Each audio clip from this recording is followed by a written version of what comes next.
Alors moi je suis partie, bon, disons que j'ai commencé à pratiquer l'aïkido à l'âge de 17 ans, ça fait donc 50 ans cette année, à Bourges, parce que j'étais au lycée de Bourges, donc voilà. Et après j'ai fait mes études de kiné à Orléans, et puis insatisfaite par mes études de kiné, j'ai cherché un peu, j'ai fait un peu de médecine chinoise, et puis après j'ai rencontré l'ostéopathie. Maintenant le deuxième pas, voilà. Donc j'ai fait une école d'ostéopathie, et donc à 40 ans j'ai eu mon doctorat d'ostéopathie. Parallèlement, donc, comme j'étais insatisfaite par l'aïkido qu'on m'enseignait, c'est pareil, j'ai cherché et puis j'ai rencontré donc un maître japonais qui venait en Europe, qui est héritier direct du fondateur. Et donc, à partir de 1979, j'ai décidé de suivre son enseignement quand il venait en Europe. Ouais, mais ce que je veux dire, c'est que tu essayes d'éviter l'épaule. Voilà, et comme tu essayes d'éviter l'épaule, allez. 1, 2. Non. C'est pas un troisième pas. Et puis, ben voilà, j'avais mon cabinet de consultation de kiné puis d'ostéopathe à Bourges. Je travaillais beaucoup, je gagnais beaucoup d'argent, mais il y avait quelque chose il manquait quelque chose, quoi. Et donc, j'ai commencé à pratiquer la méditation zen en 1983. Et le maître zen, donc, qui était professeur à Bourges, est parti en Colombie la première fois en 1988 pour connaître avec une amie. Et puis, ben, il a pris une année sabbatique, il est parti, il m'a invité. Ça, c'est le bon bas. 1, voilà. Et là, je peux pas, même si je vous apprends à chuter, l'erreur que tu fais là, tu la feras toujours. Voilà. Ouais, c'est bon ça. C'est bon ça. Philippe, c'est ton tour. Qu'est-ce que tu veux? Alors, c'est la même technique qu'avant. On va avancer le pied aussi. Non, de l'autre côté, c'est la même technique que ce qu'on vient de faire. 1 et... non. 1, 2. Donc, je suis allée lui rendre visite en 1990, quand je préparais ma thèse d'ostéopathie, d'ailleurs, j'ai écrit une partie dans l'avion. Et puis j'ai dit, ben, je pars là-bas 1 an. Et puis au bout de 6 mois, je me suis rendu compte que l'année allait sûrement durer un peu plus, et en fait, ça a duré 24 ans. Donc en fait, moi je suis partie parce que je voulais faire une cassure, mais en sentant, bon, en sentant que la Colombie, c'était quand même, et les Colombiens surtout, c'était des gens qui m'attiraient de ma vie. Donc j'ai commencé à faire de l'ostéopathie, on ne connaissait pas du tout l'ostéopathie, hein, donc j'ai commencé à faire de l'ostéopathie. Et puis j'enseignais l'aïkido, donc j'ai commencé à créer. Disons que, bon, le très très drôle de l'affaire, c'est que quand j'ai décidé de partir là-bas 1 an, on ne peut pas rentrer dans ces pays sans avoir un contrat de travail ou quelque chose. Donc, 2 Colombiens ont créé l'Empresa de Aikido Limitada et m'ont fait un contrat de travail. Et je suis partie donc avec un contrat de travail de professeur d'aïkido en Colombie pour 1 an. Et puis au bout de 6 mois, a été créée déjà l'association colombienne d'aïkido, dont j'étais la directrice technique, et c'est donc on a supprimé l'entreprise, quoi. Et puis. 1, ne bloque pas, Philippe. Maintenant, hop, mais descends sur. Non. Comme ça? Oui, oui. Vas-y. Je suis en train de te bloquer complètement. 1, maintenant 2. Voilà, listo. Voilà. C'est en train de te bloquer complètement là. Alors, Je ne vois pas en France qu'on crée l'entreprise d'enseignement d'aïkido à la chambre de commerce, quoi. Ouais. Parce que ça c'est possible. Et donc après, bon, il y a des gens qui ont commencé à arriver, et puis j'ai commencé à créer un premier dojo, puis après j'ai vendu ma maison en France, j'ai acheté une maison là-bas, j'ai créé un dojo là-bas, après j'ai acheté un terrain en 1998 dans la campagne, j'ai créé un centre pour faire des stages. J'ai fait des stages dans plusieurs villes de Colombie, j'ai créé des dojos donc dans plusieurs villes de Colombie. Et puis, à 60 ans, j'ai dit, bon, l'ostéopathie c'est fini, j'en veux plus. Et j'avais ce centre à la campagne, donc j'ai fait une petite maison en bois.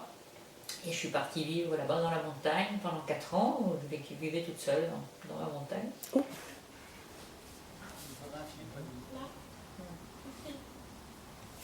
un monsieur qui a un manque de confiance en l'intelligence. Quand il est tout seul, au milieu, c'est dans l'autre sens.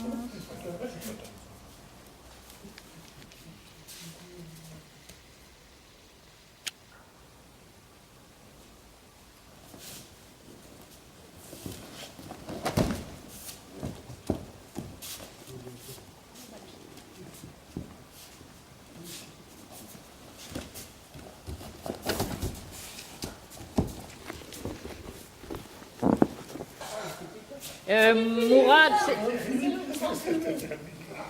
4 ans, c'est quand même un peu risqué. Enfin, c'est risqué parce que la première clinique était quand même à une demi-heure. Il n'y a pas de médecin, on ne peut pas appeler son médecin traitant pour qu'il vienne. Il faut prendre.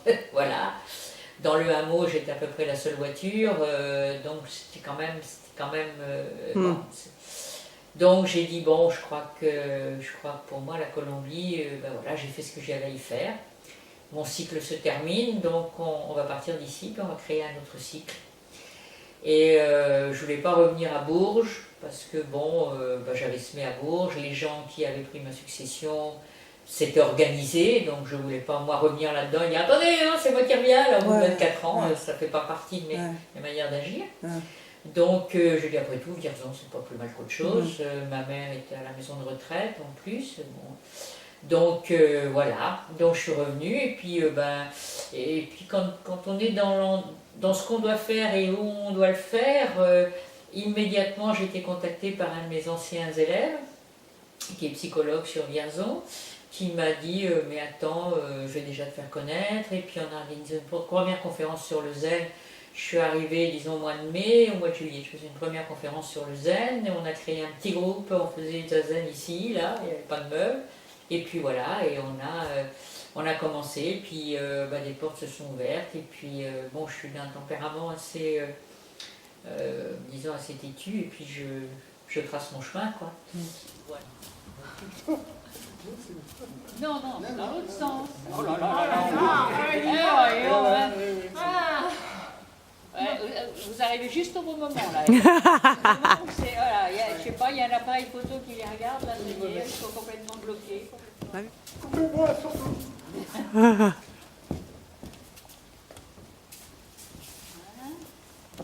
voilà, Philippe, impeccable. Là-bas, c'est l'aïkido, bien entendu, puisque moi j'ai été formée à l'aïkido. Alors moi j'ai décidé d'appeler ça Aikibutsudo pour faire la différence. Aïkido, do ça veut dire le chemin et l'origine. Aï c'est l'union et Ki c'est l'énergie cosmique. Donc la pratique de l'aïkido c'est en fait une pratique, c'est un chemin spirituel qui nous amène à une union avec toute l'énergie de l'univers. Voilà, ça c'est le but de l'aïkido. Donc c'est très loin de ce qu'on a fait malheureusement de la plupart des arts martiaux. Tous les arts martiaux japonais sont des do, c'est-à-dire sont des voies spirituelles, mais aussi la cérémonie, le zen, c'est le zen do, donc la cérémonie des fleurs qu'on appelle l'ikebana, c'est le kado, la cérémonie du thé, c'est le chado. Donc tous les arts japonais sont des do en réalité. Malheureusement, dans la pratique extérieure, ça s'est à peu près perdu. Le judo est devenu un sport, il y a des catégories de poids, le karaté, c'est pareil, voilà. Donc l'aïkido, il n'y a pas de compétition, donc déjà on est un peu moins, mais les gens restent plus cantonnés sur l'aspect technique et ne font pas ce travail profond sur eux-mêmes, qui est le travail spirituel, c'est-à-dire pourquoi je suis là, entre ma naissance et ma mort, je m'incarne dans un corps, à quoi ça sert, enfin je veux dire cet être que je suis moi là, à quoi ça sert, qu'est-ce que je fais dans cet univers, etc. Et ça c'est ça le do, c'est trouver qui je suis et pourquoi. Alors, t'as pas avancé le pied. Non, c'est le problème, Mourad, quand tu n'avances pas le pied, mais ça c'est le meilleur moyen pour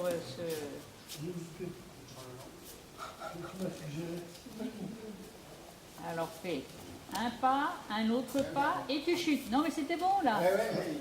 Pourquoi moi j'ai changé ça en Aikibutsudo, parce que Butsu en fait c'est Bouddha. Donc, en fait, j'ai fait l'union entre ma pratique du zen, puisque je suis non-zen, donc je pratique le zen depuis 1983. J'ai fait mon ordination de non-zen en Colombie, bien entendu, en 1995. Et donc, pour bien marquer que le zen et l'aïkido, ce sont deux chemins sous des formes extérieures très différentes, puisque le zen, c'est être assis immobile sur le coussin face au mur, en silence, et l'aïkido, ça se bouge beaucoup, mais que ce sont des chemins qui nous amènent, qui nous amènent vers le même point, c'est-à-dire à savoir qui nous sommes réellement et qu'est-ce que c'est, qu'est-ce qu'on doit faire de notre vie, quelle est notre vie réelle, pas la vie qu'on nous dit ça serait bien que tu fasses ça dans ta vie, c'est comme ça qu'il faut que tu t'habilles, puisqu'on en est arrivé là maintenant avec les objets connectés. Moi ça me paraît quelque chose d'épouvantable, hein, parce que maintenant on va vous dire quand est-ce qu'il faut vous mettre du produit solaire, comment il faut mettre votre slip, enfin, tout, on va devenir des êtres complètement dépendants de la technologie, et avec plus aucune, et avec tout l'effet des médias, plus aucun pouvoir de décision, parce qu'on est complètement dépendant, comme attaché, hein, par tous les bouts, par tout ça. Donc, bon, le pouvoir, alors en France maintenant aussi, la paranoïa qui s'est installée, l'impact des médias, etc. Enfin, moi je trouve qu'on est de plus en plus vivant, rétréci, enfermé, etc. Et puis avec des œillères, et puis il faut penser comme ça, il faut agir comme ça, et voilà. Alors qu'on n'est pas ça, chacun de nous est différent. On se dit avec l'autre main, Philippe. Voilà. Un pas, un autre pas, voilà, impec. C'est comme ça. Il ne faut pas réfléchir. Philippe, ça, les chutes se vont très bien quand tu ne réfléchis pas. Ah, c'était pas terrible. Non, c'est surtout que tu n'avais pas le bon pied.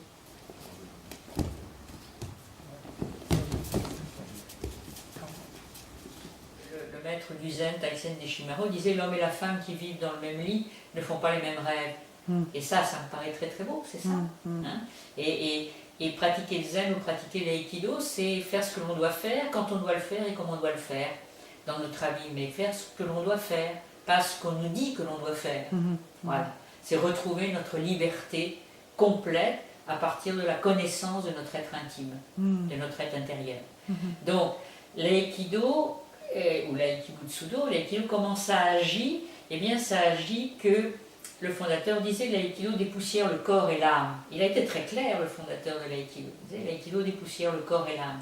Les mouvements d'aïkido, tels que moi je les enseigne, tels qu'ils m'ont été transmis, sont faits pour rééquilibrer la posture corporelle, rééquilibrer la respiration, et de ce fait enlever du corps tout un nombre de blocages, tout un nombre de fermetures, de même que la posture de Zazen, qui font que petit à petit, l'énergie recircule dans le corps, mais nous permet de nouveau de nous connecter avec toute l'énergie de l'univers. Et donc nous permet à ce moment-là de trouver notre place et de trouver ce qu'on a à faire et pourquoi on est là. Voilà. Donc on utilise la technique d'aïkido non pas dans une technique ni de self-défense, ni de je sais pas quoi, hein, ni de bonne vie vécue avec les autres, d'amitié, de je sais pas quoi, même si tout ça existe dans la pratique, hein, même si c'est vrai, pratiquer l'aïkido nous donne une meilleure santé, mais surtout d'aller vers ce point, c'est-à-dire le connais-toi toi-même, quand enseignaient tous les sages depuis la nuit des temps. Connais-toi toi-même et tu connaîtras l'univers. Voilà, cette chute elle est très bien. La pratique de l'aïkido, ça nous amène en passant par une pratique qui, vue de l'extérieur à première truc, oh là, mais ça c'est du combat, ça c'est rude, ça c'est dur, pas du tout, parce qu'au contraire, il faut aller vers l'harmonie avec l'autre, l'aï avec l'autre, c'est-à-dire l'aï de l'aïkido, c'est l'union de deux énergies. Il n'y a jamais de heurts, il n'y a jamais de confrontation. On doit arriver à créer avec l'autre un échange énergétique qui nous permet de nous construire à chacun, les deux partenaires. Donc ça va très très loin, même si... Enfin, ça va très très loin. C'est vers ça que ça va. De même qu'on dit dans le zen,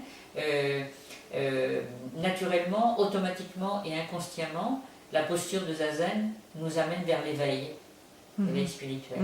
Eh bien l'aïkido c'est pareil, la répétition des mouvements d'aïkido, s'ils sont faits de manière adéquate, nous amène aussi vers l'éveil. J'ai l'impression d'avoir un cours de gamin. Ouais. 2 ans. Là, 2, c'est bon. C'est bon, c'est bon. J'ai pas tout fait comme ça. Ah, Bon, c'est évident que peu de gens sont intéressés justement par ce que je propose, parce que ça demande un travail justement d'introspection, ça demande un travail pour que les mouvements d'aïkido et la répétition et répétition et répétition des mouvements d'aïkido tels que je les montre et tels que je les enseigne nous amènent à ça. C'est un travail très subtil, hein. C'est un travail où il faut non pas vouloir, mais il faut sentir. Il faut sentir les choses, c'est un travail de sensation. Donc il faut rentrer en soi-même, il ne faut pas essayer d'imposer à l'autre. Il y a une très belle phrase du fondateur de l'aïkido que je répète et j'arrête pas de répéter, qui dit « Le geste spontané naît du non-faire et du non-vouloir ». Eh bien, quand on commence à penser à ça, quand on arrive à ce que le geste sorte sans le vouloir et sans le faire, voilà. On est arrivé, l'ego n'intervient plus dans nos actions et on est en union totale avec l'autre, mais donc en union totale avec soi-même. Si on est en union totale avec soi-même, on est en union totale avec les autres et on est en union totale avec tout l'univers. Donc, à ce moment-là, c'est évident, notre comportement dans la vie change.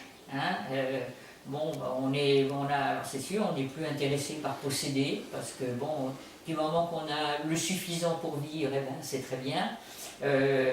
On n'est plus avide de rien, on n'a plus de notion d'insatisfaction, donc plus avoir de notion d'insatisfaction, ne pas être insatisfait par ce qu'on vit, parce que justement on vit ce que l'on a à vivre, eh bien il n'y a pas de souffrance. On accepte les choses qui arrivent, on essaye de voir toujours ce qu'il y a de constructif dans ce qui nous arrive. Donc voilà, donc la vie, comme je le dis toujours, ça devient très reposant. Vous pensez que quand on pratique, oh là là, pratiquer, mais au contraire, c'est très reposant. Parce que on sait qu'on est dans la vie que l'on doit mener, on sait pas où on va, mais on accepte d'y aller.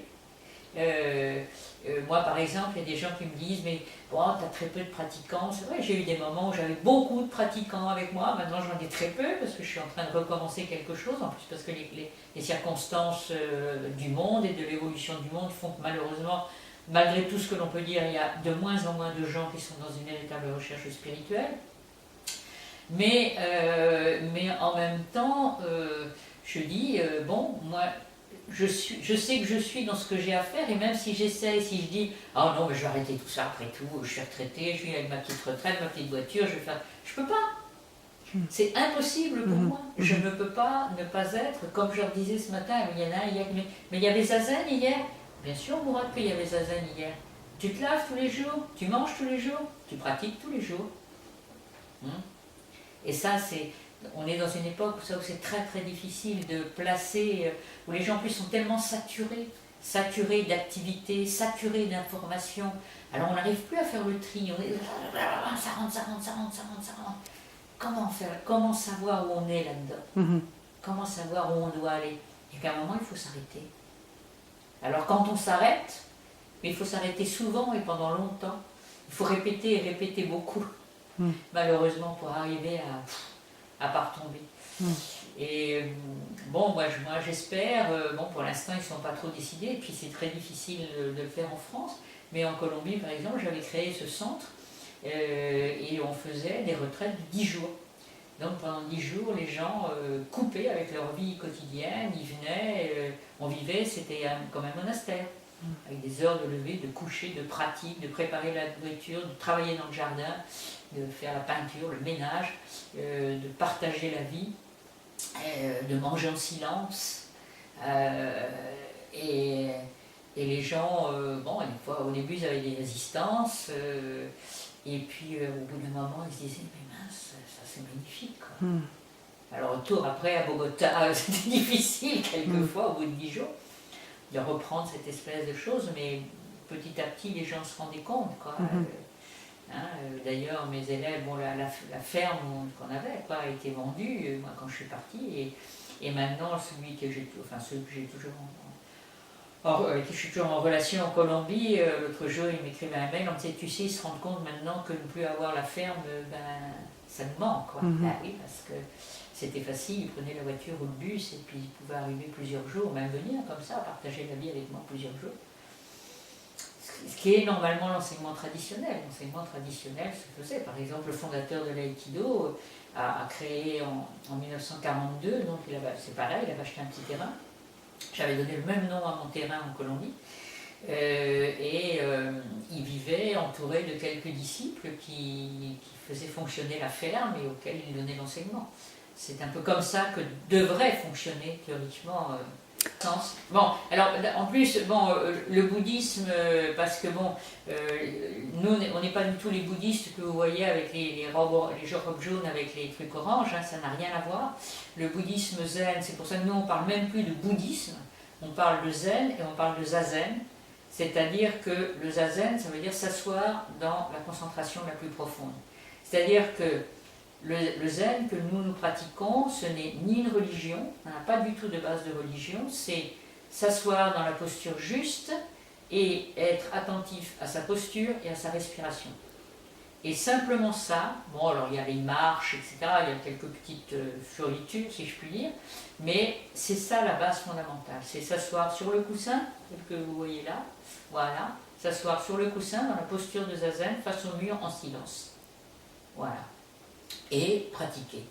Et petit à petit, la posture elle-même va nous permettre de nous intérioriser et nous permettre de retrouver notre racine. On dit dans le zen, c'est trouver la racine pour ensuite couper la racine. C'est-à-dire se connaître soi-même aussi, pour s'oublier soi-même. Et c'est donc le même support, c'est le même support que la pratique de l'aïkido. Pour moi, il n'y a aucune différence. D'ailleurs, un maître zen qui s'appelle Kodo Sawaki disait « Le zen et les arts martiaux ont la même saveur, c'est l'entraînement jusqu'à la mort. » Voilà, c'est clair, c'est tout dit. C'est la même saveur. Alors, il n'y a pas...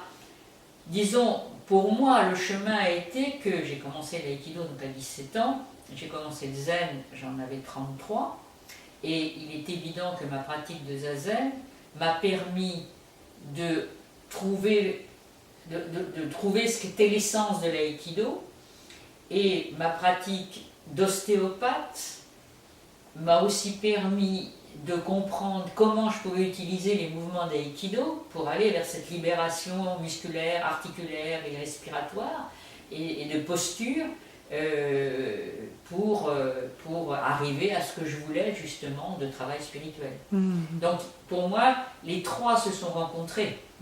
Les trois se sont rencontrés.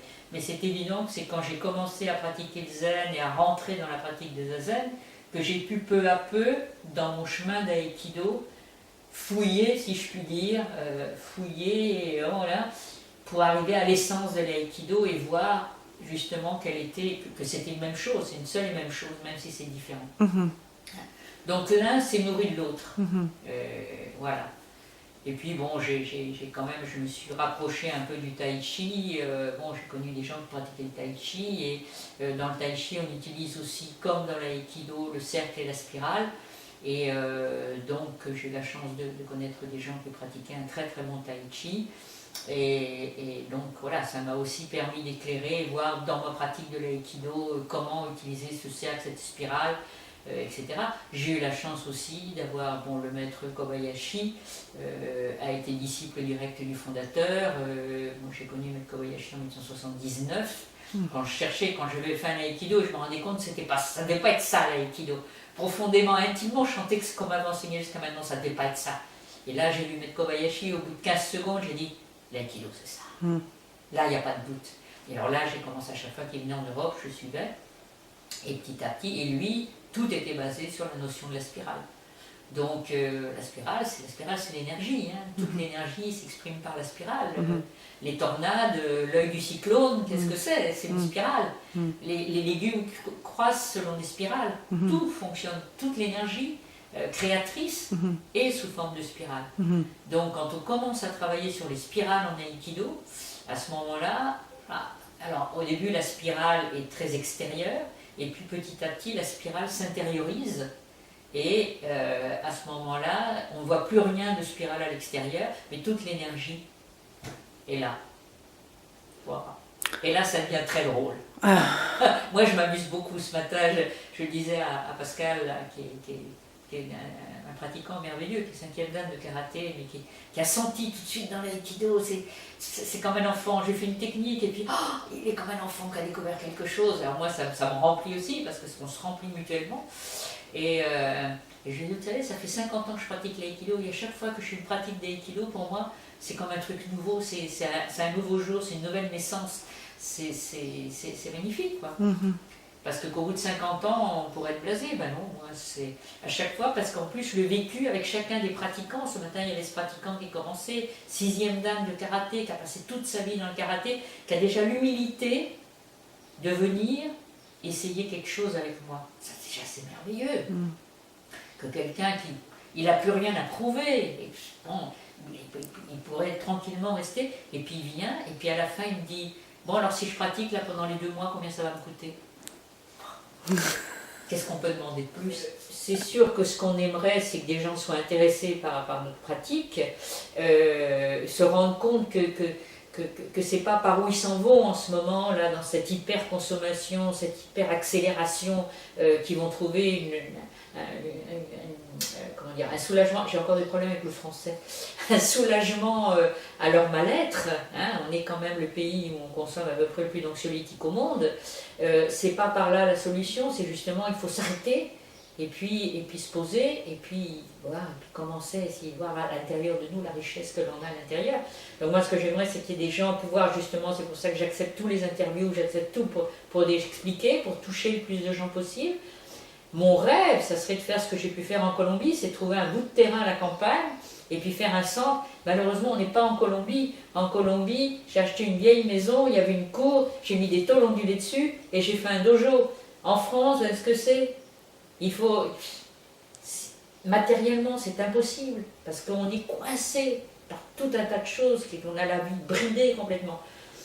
Mais bon, mon rêve, ça serait de pouvoir créer un centre de retraite où il y a des gens qui ont envie de venir, qui ont envie de pratiquer, qui ont envie à un moment de se poser, de dire j'arrête, et voilà, je m'arrête un peu et puis j'essaye de voir où je vais, qu'est-ce que je veux faire de ma vie, quel est le sens de ma vie, parce que si chacun de nous pouvait faire ce travail, je veux dire, hein, il n'y aurait pas...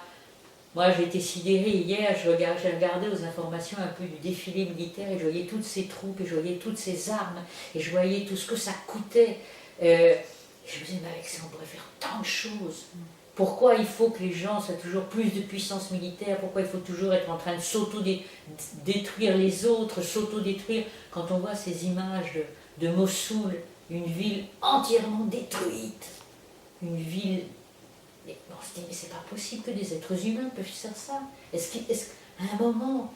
Et tout ça, c'est le pouvoir, l'argent, montrer que je suis le meilleur, c'est toujours ce truc, se prouver à soi-même, je sais quoi, je sais pas quoi. Donc c'est vrai que moi j'aimerais, c'est que les gens, qu'il y ait de plus en plus de gens qui ont envie de s'arrêter, que ce soit avec moi ou que ce soit avec d'autres, mais par contre, qu'ils n'aillent pas vers les marchands du temple, c'est-à-dire que les gens choisissent des voies justes, pas des voies, parce qu'il y a beaucoup de gens qui vendent n'importe quoi. Il y a beaucoup, et les gens sont tellement perdus qu'il y a beaucoup de gens qui sont prêts à suivre n'importe quoi. On profite d'eux émotionnellement, économiquement. Moi j'enseigne gratuitement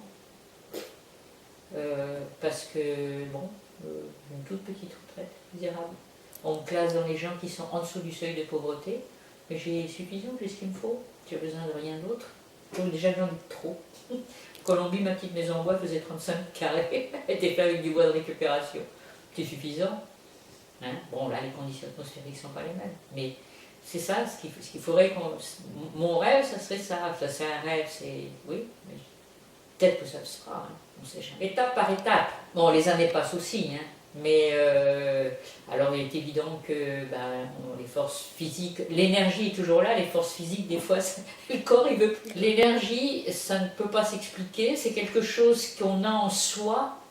C'est-à-dire qu'il y a une énergie externe qui est l'énergie musculaire, et une énergie interne qui part de là, qui est dans ce qu'on appelle le chaudron en médecine chinoise, et qui se répand dans tout le corps, et qui est dans tout l'univers, et qui fait que tout fonctionne, ou devrait fonctionner.